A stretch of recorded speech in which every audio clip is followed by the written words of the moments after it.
நாங்க நெகட்டிவ் பத்தி எங்கேயுமே பேசவில்லை. ஆனாலும் இந்த கதையில தெரியாமல் போய்விடக்கூடாது, விட்டுவிடக்கூடாது என்பதற்காக அங்க ஒரு அரசவையிலே குழந்தை இல்லாத அரசவையை பற்றிக்கொள்ள வேண்டும், எடுத்துக்கொள்ள வேண்டும் என்று அந்த ஒரு மன்னன் அவன் துடித்துக் கொண்டிருக்கின்றான். அந்த மன்னனுடைய அரசவையில் இருக்கக்கூடிய ஒரு அமைச்சர். அந்த அமைச்சர் என்ன பண்றார்? அம்பிகையே, உங்களுக்கு ஒரு குழந்தை பிறந்திருக்கின்றது, ஆனால் மணிகண்டன் இருக்கின்றான் என்று எத்தனையோ சொல்லிட்டு இருக்கிறான். ஆனா அந்த தாயானவள் என்ன பண்றா?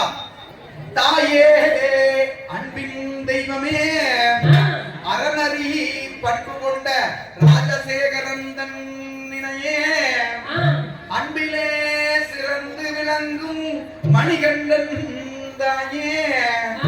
அப்படி மணிகண்டன் தாயாக அன்பிலே சிறந்து விளங்கிக் கொண்டிருக்கக்கூடிய அந்த தெய்வம் என்ன சொல்லுது? என் மணிகண்டன் மிகச் சிறப்பால் தான் நான் கருவுற்றேன் என்று நினைக்கிறான். யாரு? இந்த மிகப்பெரிய ராஜ்யத்தினுடைய அரசி, ஒரு வளர்ப்பு மன்னனாக மணிகண்டன் இறைவன் கொடுத்த பொக்கிஷமாக வளர்ந்து கொண்டிருக்கக்கூடிய காரணத்தினால் தான் நான் இப்பொழுது கருவுற்றிருக்கிறேன் என்று சந்தோஷமா இருக்கு. சரிங்களா? செய்ய தன்னே நன்னா நானே நன்னா தன்னே நானே நன்னா தன்னே நானே நானே நன்னா தன்னே நானே நன்னா.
சபையில் நின்றான அந்த அம்பிகையின் மனத்தினில் கல்லை இட்டானடா.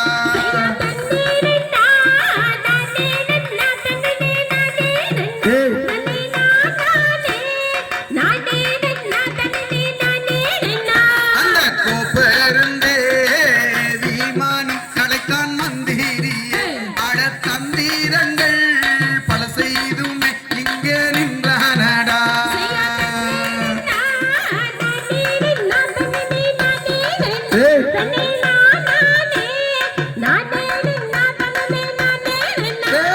தாயின் மனம் கலங்கி நிற்க கலங்கிதானும் நிற்க அந்த மணிகண்டன் நின்றானடா, கன்று வென்றானடா.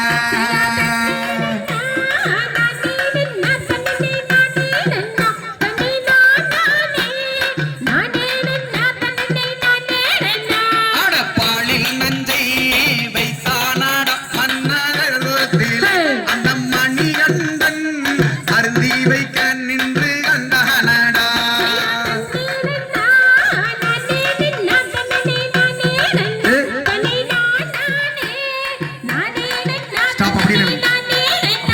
அப்படி அந்த மணிகண்டனானவன் வளர்ந்து வர அந்த கோப்பெருந்தேவியானவள் கருவுற இந்த நேரத்திலே அந்த மணிகண்ட பெருமானுக்கு விஷத்தை வைக்கின்றாள்.